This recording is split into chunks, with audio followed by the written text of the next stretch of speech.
Makachero wa idara ya upelelezi wa jinai DCI wamechukua bunduki za walinzi wawili wa katibu mkuu wa masuala ya vijana Fikirini Jacobs kama sehemu ya uchunguzi kuhusu mauaji ya mwanaharakati wa vijana Cecil Ouma.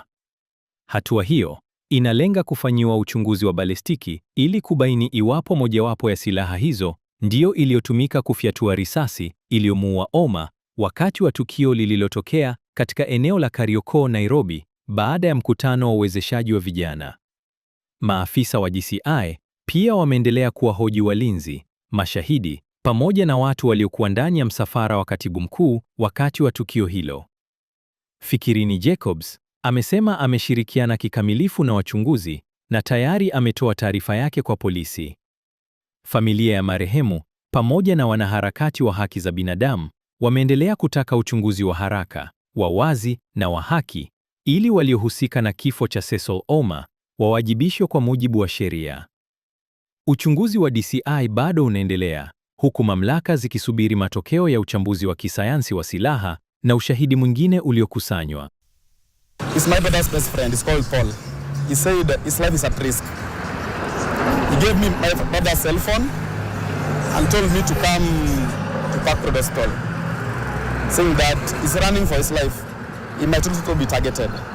So I came to Park Road Hospital around 7:30 p.m. When I got there, I found my brother lying low on the bed, hospital bed. He was still bleeding a lot. Upon further inquiry from the hospital, they said that my brother was already dead even before they got to the hospital. So what they are doing there, they are just trying to stop the bleeding. No one apart from Cecil was inside your car.